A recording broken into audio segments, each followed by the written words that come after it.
आइए देखते हैं हाल ही में सैनिक स्कूल प्रवेश परीक्षा 18 जनवरी 2026 को जो हुई है उसके प्रश्न पत्र का हल। जिसमें अभी हम देख रहे हैं गणित सब्जेक्ट क्वेश्चन नंबर 26 से और 75 तक ये क्वेश्चन चलेंगे। 50 क्वेश्चन, प्रति क्वेश्चन 3 नंबर का। सबसे पहला क्वेश्चन देखते हैं इसमें। कोण पी समकोण, कोण पी समकोण तथा उसके आधे, समकोण तथा उसके आधे के अंतर, तो समकोण तथा उसका आधा का अंतर, समकोण होता है 90 डिग्री और इसका आधा कितना होता है 45 डिग्री का अंतर। स्टेप बाय स्टेप चलता जाऊंगा, मैं समझाता जाऊंगा सभी चीज। कोण पी समकोण तथा उसके आधे के अंतर, ये अंतर निकाल लिया हमने कि 5/9 गुना, यानी इसका 5/9 गुना, 9 से इसको 5 बार 25 डिग्री। समकोण 90 डिग्री तथा उसका आधा 45 डिग्री का अंतर, 90 में से 45 गया तो 45 डिग्री का 5/9, तो उसका 5/9 हिस्सा निकाला हमने। 5/9 से 9 से इसको काटा, 5 गुना तो 25 डिग्री ये आया यहाँ पर। से 15 डिग्री बड़ा है, 25 डिग्री से 15 डिग्री बड़ा है, यानी 40 डिग्री का हो गया। कोण पी का प्रकार है, 40 डिग्री का कोण बनता है और 40 डिग्री के कोण का प्रकार है, किस प्रकार का है। तो देखिए अधिक कोण नहीं है, अधिक कोण कौन सा होता है, अधिक कोण होता है 90 डिग्री से बड़ा और 180 डिग्री से छोटा, तो ये आंसर नहीं है। समकोण 90 डिग्री के कोण को कहा जाता है, वृहद कोण 180 से ऊपर का कोण हो गया, तो ये आंसर इसमें निकल कर आता है न्यून कोण। तो इसका आंसर क्या कहलाएगा, न्यून कोण। अगला क्वेश्चन देखते हैं हम 27वां। सूची 1 का सूची 2 से मिलान करें। ये है सूची 1, ये है सूची 2। सूची 1 में है कोण की माप और सूची 2 में है कोण का प्रकार। मैच करना है, मिलान करना है उनको। पहला है 80 डिग्री, 80 डिग्री इधर जो दिए गए हैं वो नाम दिए गए हैं कोण का प्रकार, वृहद कोण, अधिक कोण, न्यून कोण और समकोण। तो 80 डिग्री का कोण आता है अपना न्यून कोण में। 80 डिग्री का कोण कौन सा आता है अपना, न्यून कोण में आता है। आगे है 90 डिग्री का कोण, 90 डिग्री के कोण को समकोण कहा जाता है, 90 डिग्री के कोण को समकोण कहा जाता है। तीसरा चौथा दोनों चले जा चुके हैं। 120 डिग्री के कोण को हम अधिक कोण कहते हैं। 120 डिग्री का कोण क्या कहलाता है, अधिक कोण। 200 डिग्री का कोण कहलाता है वृहद कोण।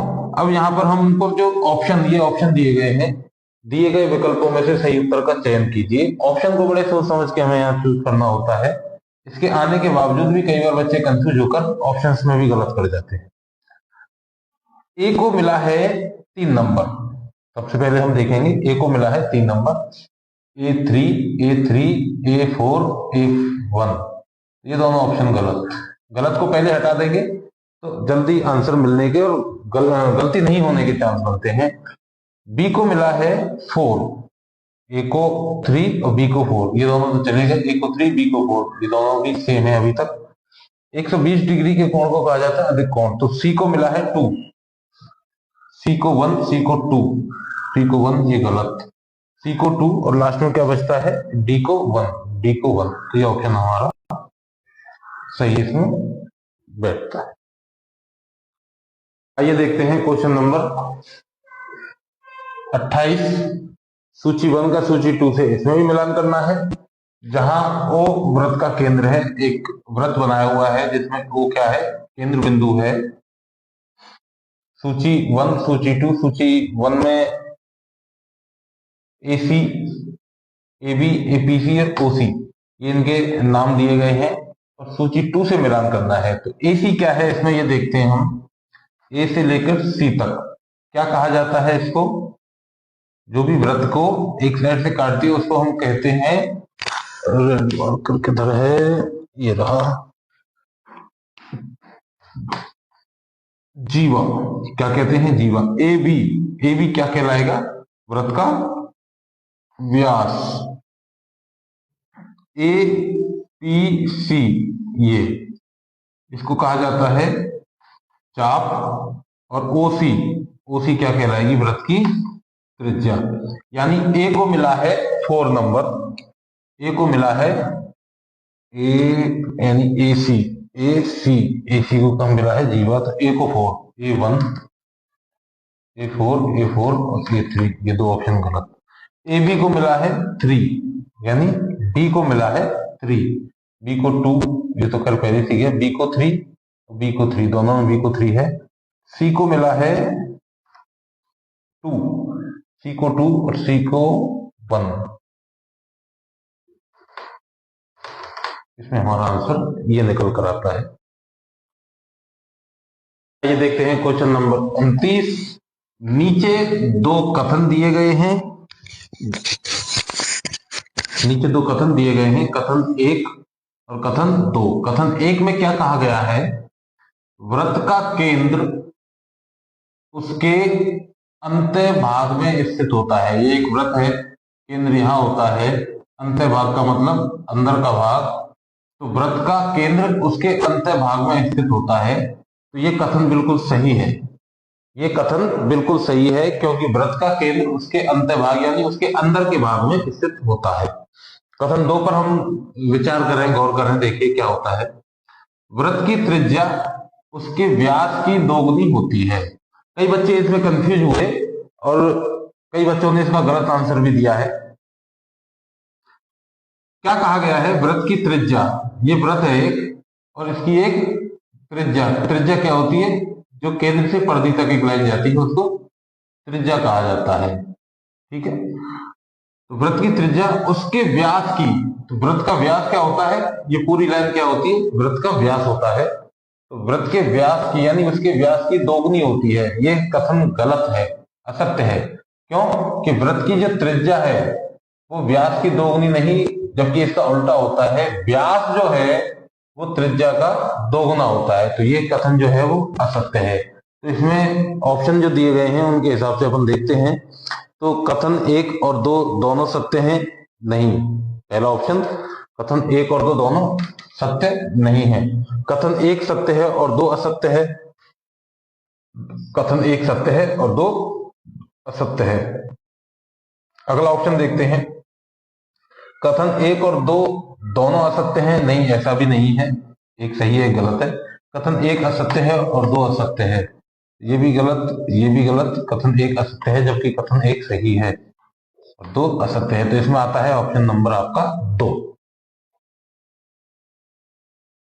देखते हैं अगला क्वेश्चन, क्वेश्चन नंबर 30। एक घनाभाकार, घन के आकार का बर्तन है कोई, जिसकी लंबाई है 19 सेंटीमीटर और ऊंचाई है उसकी 10 सेंटीमीटर। ठीक है, उसकी चौड़ाई क्या होनी चाहिए कि इसमें 19,000 सेमी क्यूब द्रव आ जाए। तो देखिए ये आयतन के ऊपर क्वेश्चन दिया गया है। घनाभाकार यानी घन का आयतन का फॉर्मूला क्या है, आयतन का फॉर्मूला अपन देखेंगे। आयतन का फॉर्मूला है लंबाई गुणा चौड़ाई गुणा ऊंचाई से फॉर्मूला बनता है।